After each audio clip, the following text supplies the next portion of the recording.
Hey everyone, it's Richard Payne here from Halifax Homes and Lifestyles at EXP Realty, and maybe it's that time to sell your first home ever. Got some tips for you coming right up. Hey everyone, it's Richard Payne here, and we are on a snow day, so driveway is cleared, sky is a little bit blue over there, still a little bit windy, but the kids are all at home, and I wanted to give you some tips because maybe you're in that first time home that you've ever bought and there's been change in family. Maybe there's some kids. Maybe it's time to just need a little bit more space. Maybe you've expanded. Maybe it's time for a new school district. Maybe it's time to move closer to work. Variety of different reasons, but I want to give you some tips as to why it might be time to sell your first home ever and how to go about doing it. So, first tip is about hiring the right person, the right realtor. Now, there's lots and lots of different realtors out there, and it's about finding the right fit for you personally. It's about knowing how much marketing they can do, what's their exposure in their background, how's their negotiating, all of the different things that you can put together and actually find out, well, does this person fit? Have they got the right skill set? Have they got the marketing? Have they got the photography? Have they got the A team behind them that's going to keep the transaction going smoothly? So there's a variety of different realtors out there. You know, make sure you do a little bit of research on the different realtor. What's their reputation like? That's a key thing, is what's the reputation? Talk to other people, find out who they know, find out somebody who's going to be good, interview them, and make sure they're a good fit for you. So the second thing you want to do is get an assessment on the home from a marketing point of view. So you've found the right person, they've come round, you've sat knee to knee at the kitchen table or the dining table, you've had the good conversation, you get a good feeling about that person. Well, let's get into a little bit of a market assessment. So let's start having a look at how does the home feel? Like, what are the things that will either help make the sale, will help attract buyers, and give them that really great first impression, because that's what it's all about. Is when you first walk into the house, you've got to make sure that that first impression is a good impression. It's going to last with them as they walk through the rest of the house, and it's going to come to them, hopefully, natural conclusion is, honey, we like this house, let's buy this.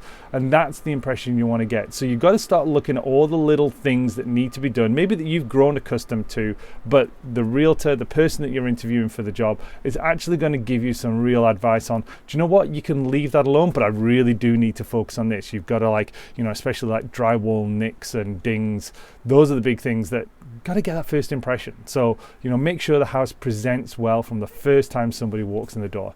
And that's what a good realtor will do for you. That's the right person that's going to give you some advice and help you through that process.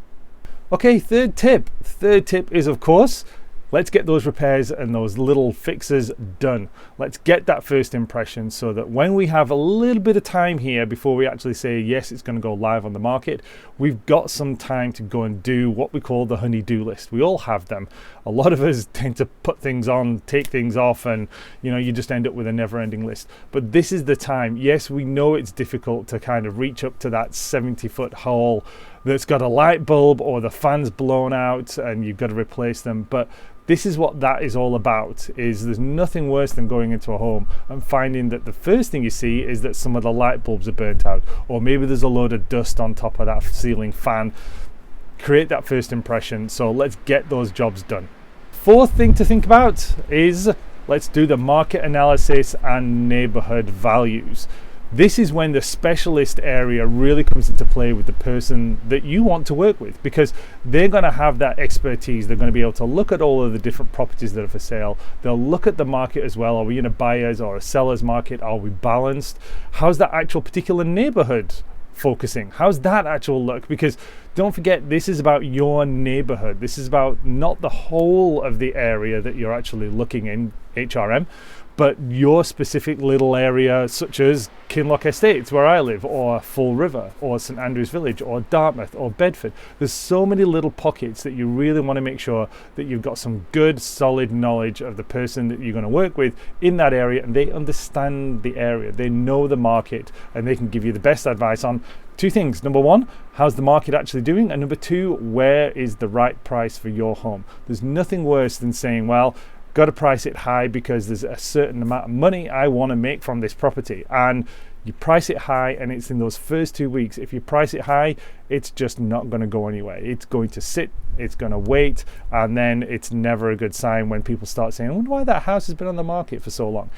price it right from the start, because it's that first 2 weeks, that's your massive window of exposure when you're likely to get the most viewings, and that's when it's most likely to get the best offer possible on the house.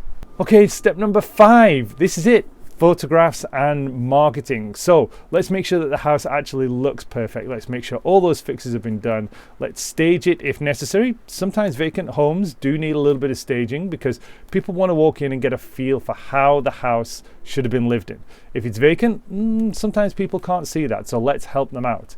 Now let's look at a couple of bonus tips. Number 1 is floor plans. We're finding a lot of people are starting to say, well, if I'd known what the floor plan was like, it probably wasn't the house for me. So maybe it's time to spend a little bit extra and actually invest in the floor plans. And then if you really want to put this on steroids, go for the 360 photographs.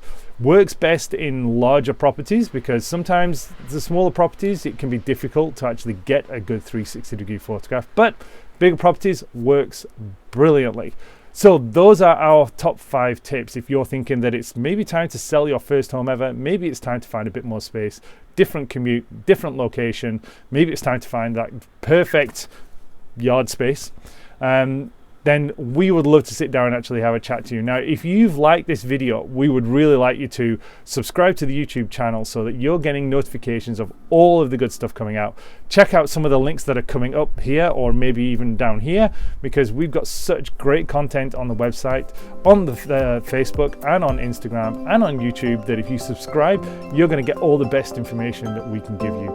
And in the meantime, if there's anything I can do for you, please get in touch.